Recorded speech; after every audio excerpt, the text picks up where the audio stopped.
오늘 이 새벽에는 여러분들과 교독한 오늘 사무엘상 25장의 말씀을 갖고 오늘은 성경 속에 가장 지혜로운 사람과 가장 어리석은 사람을 한번 만나볼까 합니다. 그 이름하여 오늘 본문의 주인공으로 등장하는 나발과 아비가일이라고 하는 여인입니다. 그렇다면 하나님께서 어찌 나발을 가장 미련하고 완고하고 어리석은 사람 이렇게 표현을 하시고 아비가일을 향해서는 지혜롭고 현숙한 여인으로 소개를 하고 있는 것일까요? 우선 오늘 본문의 상황부터 우리가 한번 주목해 보고자 합니다.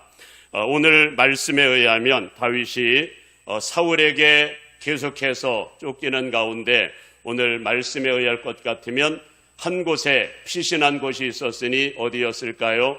마온이라고 하는 곳, 마온 옆에 또 갈멜이라고 하는 곳이 있어서 그곳에 은신처로 삼아가지고 피하는 장면이 오늘 본문에 기록되고 있습니다. 이 마온이라고 하는 곳은 유다 지파에 속한 땅으로 한마디로 오늘 본문에 등장하고 있는 나발 그리고 아비가일이라고 하는 사람은 어느 지파 사람이었을까요? 유다 지파 사람이었다는 겁니다. 오늘 아예 지파의 유다 지파 가운데서도 오늘 말씀에 의할 것 같으면 갈렙 족속이었다 이렇게 말씀을 합니다. 여기서 말하는 갈렙은 여분네의 아들 갈렙 이를테면 여호수아와 함께했던 그 갈렙을 의미하지 않습니다. 동명이인으로 유다 지파 가운데 갈렙이라고 하는 사람이 있었는데 그 갈렙 지파에 속한 사람이었다 그런 말입니다. 그러니 지금 다윗과 가까운 관계라는 그런 말씀이죠. 다윗이 어느 지파라고요? 유다 지파 사람입니다. 오늘 본문에 등장하는 사람 어느 지파라고요? 유다 지파 사람. 오늘 본문에 등장하고 있는 아비가일 그리고 나발이라고 하는 사람 역시 같은 지파 사람이었다는 겁니다. 그러니 지금 다윗과의 관계는 물론 아주 친숙하지는 않겠지만 같은 지파이기 때문에 그래도 어느 정도 가까운 그런 관계였다는 것을 지금 말씀을 하고 있는 겁니다. 그러니 지금 현재 다윗에 대하여 알고 있을까요? 모를까요? 사실 오늘 나발이라고 하는 사람이 나는 다윗을 모른다 이렇게 말을 하고 있지만 모르지 않죠. 그의 말 속에 다윗을 이미 알고 있음을 알고 있는 차원이 아니고 지금 당시에 모든 백성들의 총애를 받고 있었고 하나님이 가장 사랑하는 사람이라는 사실을 모든 온 이스라엘 족속이 알고 있었기 때문입니다. 그러니 지금 다윗이 이곳을 은친처로 삼았다라고 하는 것은 이들에게 있어서는 사실 엄청난 축복이었다는 말씀입니다.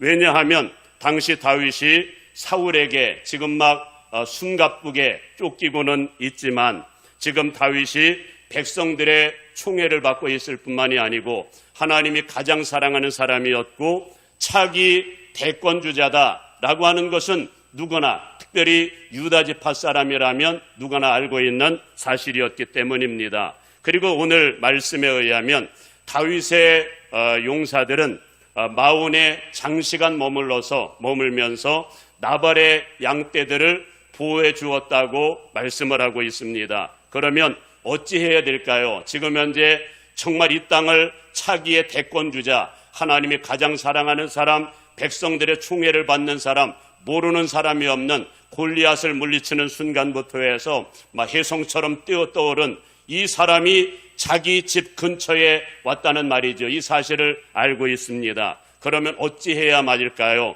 옆구리 찔러 절받기 이전에 먼저 찾아가서 섬겨야 옳지 않을까라는 생각이 듭니다. 성경에 보면은 이것을 아주 잘함으로 복받은 사람들이 있었지요. 여러분 사무엘하 19장으로 껑충 뛰어 넘어가서 보게 되면은 바르실레라고 하는 사람이 나옵니다. 들어보셨나요?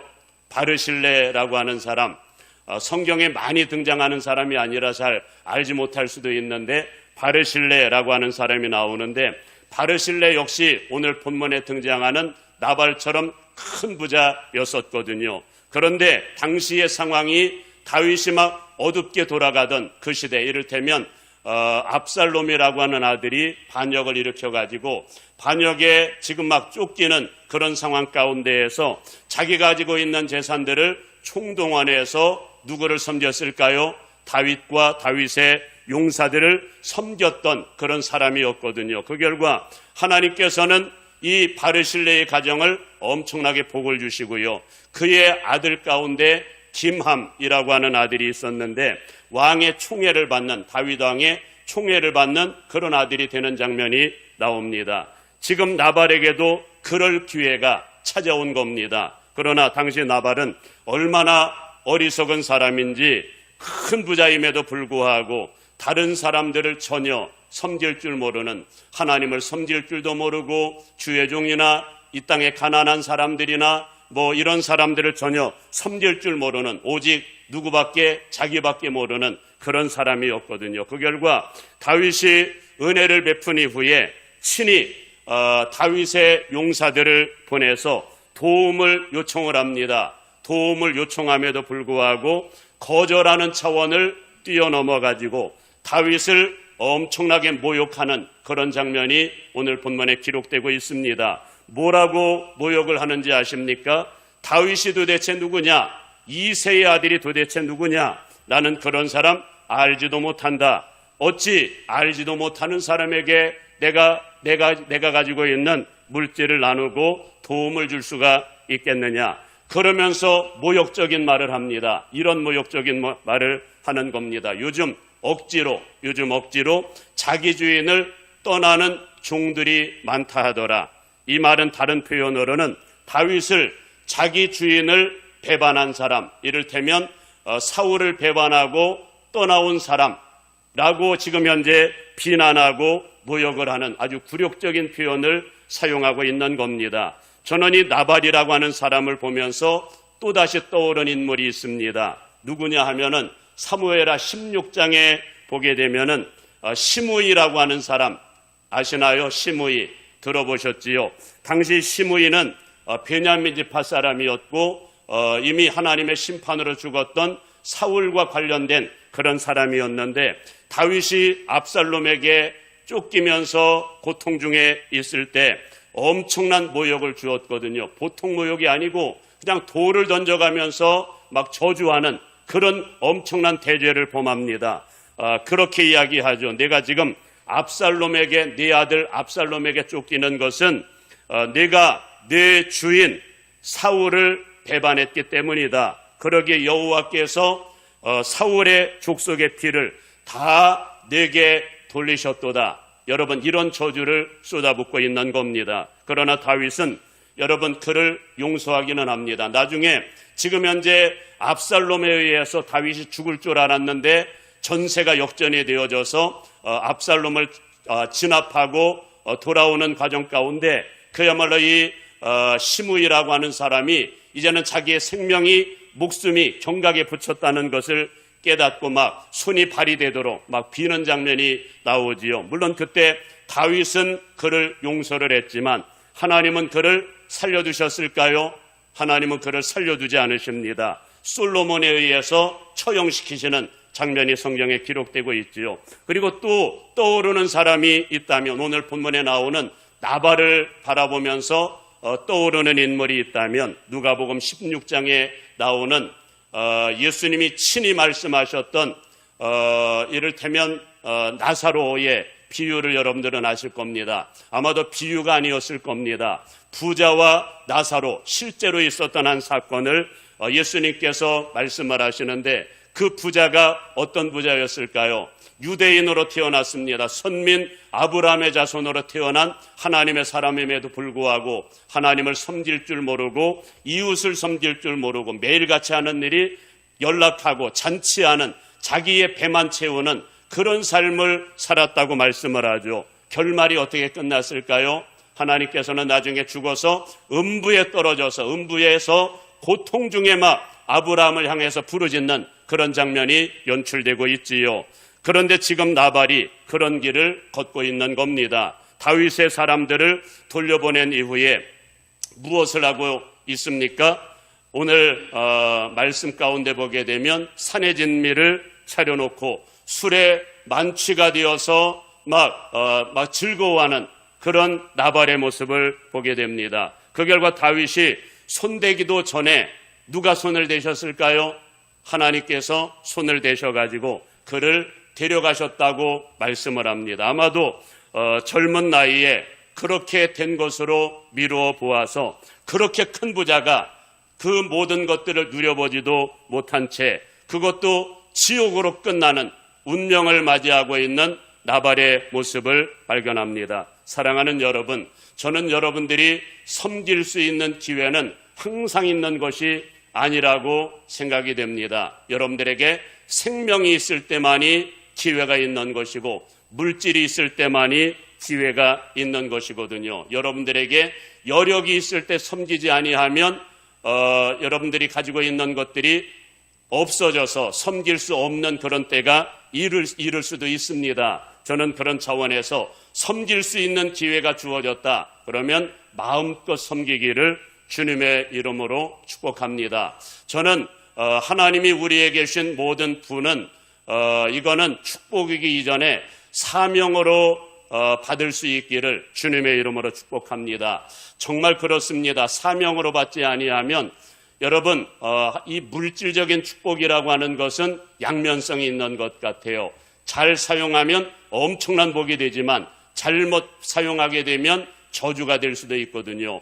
여러분 마태복음 19장에 보게 되면은 한 부자 관원이 나오지요. 이 부자 관원은 예수님의 제자가 되어서 12제자처럼 쓰임받을 수 있는 축복의 자리에 있었고 엄청난 물질을 가지고 있었기 때문에 그것을 주님의 명령을 따라 사용을 했더라면 하나님의 나라에 엄청난 보화가 쌓이는 그런 축복의 사람이 될 수도 있었습니다. 그런데 물질을 지나치게 사랑했었거든요. 그렇지요? 물질을 지나치게 사랑하다 보니까 주님의 명령의 말씀에 불순종하고 돌아갈 때 예수님이 제자들을 통하여 무슨 말씀을 하실까요? 부자는 천국에 들어가기가 얼마나 어려운지 낙타가 바늘기로 들어가는 것이 오히려 쉽다. 여러분 양면성이 있다는 겁니다. 잘 사용하면 엄청난 축복의 주역이 되고 하늘나라에 쌓이는 보화가 되지만 하나님의 뜻을 알지 못하여 사용하지 못하게 된다면 그것이 하나님의 나라에서 제외가 된다는 것. 저는 그런 차원에서 정말 사용할 수 있는 믿음이 충만한 상태에서 부자인 사람들은 축복이지만 그런 믿음이 없으면 차라리 가난한 것이 오히려 축복일 수도 있습니다. 하루 벌어서 하루 먹고 살아가는 사람들은 그런 위험에서 우리는 벗어날 수가 있지만 그러나 부자들은 지옥 갈 확률이 아주 높은 사람들이기 때문에 그렇습니다. 저는 그런 차원에서 주님의 말씀을 듣고 생명이 있을 동안에 기회가 주어졌을 그때에 마음껏 주님을 위해서 살다가 천국 가기를 주님의 이름으로 축복합니다.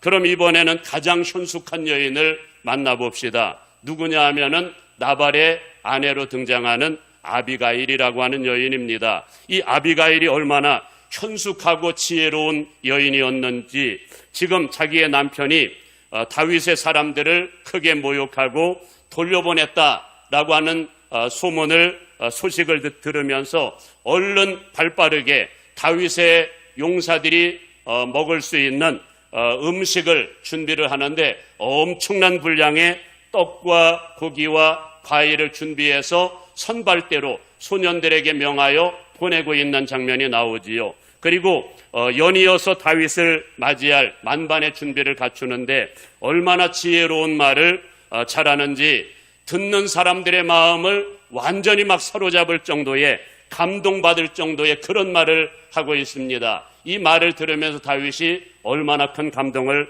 받았을까요? 그런 차원에서 한번 지혜롭게 말하는 정말 이 아비가일의 말을 우리가 한번 좀 들어볼 필요가 있을 것 같습니다. 우리 한번 전체는 다 읽지 못하고 뒷부분에서 한번 28절부터 31절까지의 말씀을 한번 읽습니다. 28절부터 읽습니다. 시작. 주의 여종의 허물을 용서하여 주옵소서.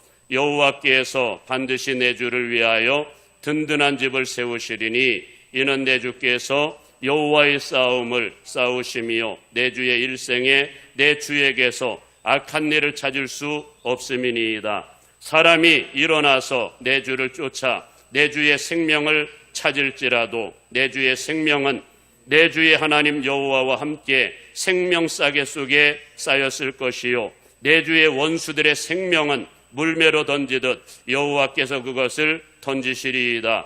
여호와께서 내 주에 대하여 하신 말씀대로 모든 선을 내 주에게 행하사 내 주를 이스라엘의 지도자로 세우실 때에 내 주께서 무죄한 피를 흘리셨다든지 내 주께서 친히 보복하셨다든지 함으로 말미암아 슬퍼하실 것도 없고 내 주의 마음에 걸리는 것도 없으시리니 다만 여호와께서 내 주를 후대하실 때에 원하건대 내 주의 여정을 생각하소서 하니라.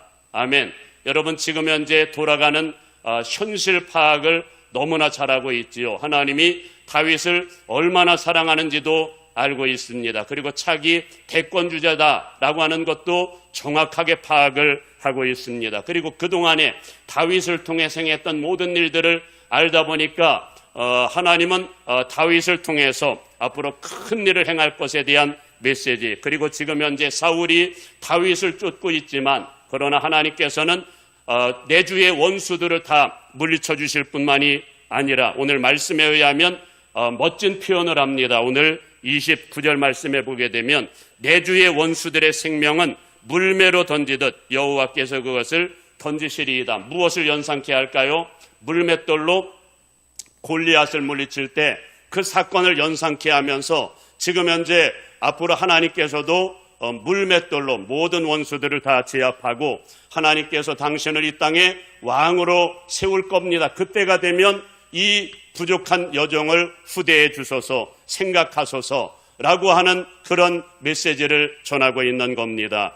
여러분, 그 결과 다윗은 얼마나 감동을 받았든지 오늘 말씀에 의할 것 같으면 아비가일이라고 하는 여인을 자기의 아내로 삼았다라고 말씀을 합니다. 왕이 되어서 후대하기 이전에 아예 너무나 감동을 받아가지고 그 즉시로 아내로 삼는 장면이 나오고, 단순히 왕비가 되는 그런 차원이 아니고 이렇게 신실한 믿음의 사람을 만나게 되었으니 얼마나 행복하고 영원한 천국까지 보장받은 축복의 사람이 되었으니 얼마나 지혜롭고 현숙한 여인이냐, 그 말씀을 하고 있는 겁니다. 사랑하는 여러분, 하나님께서 주시는 은총의 기회를 놓치지 않기를 간절히 바랍니다. 정말 지혜로운 사람은 지금 생명이 있을 때, 여력이 있을 때 선교적인 마인드를 가지고 이 땅의 사역에 막 다윗처럼 최전선에서 일하는 사람들을 돕고 섬기는 겁니다. 이 땅에 지극히 작은 사람들, 마치 마태복음 25장에서 예수님께서 말씀하셨던 그런 사람들을 우리가 물질적으로 섬기는 삶을 살아가는 겁니다. 하나님께서는 이런 사람이 정말 지혜로운 사람이고 영원한 천국을 준비하는 정말 지혜로운 사람이라고 우리에게 말씀합니다. 오늘 이 말씀, 기회는 항상 있지 않다는 것, 오늘 기회가 주어졌을 때 축복을 받는 사람이 있는가 하면 이 기회가 오히려 저주가 되는 그런 사람이 오늘 본문에 등장하고 있는 것처럼 저는 여러분들에게 정말 하나님의 지혜가 넘쳐서 아비가일이 걸었던 그 길을 걸어가기를 주님의 이름으로 축복합니다.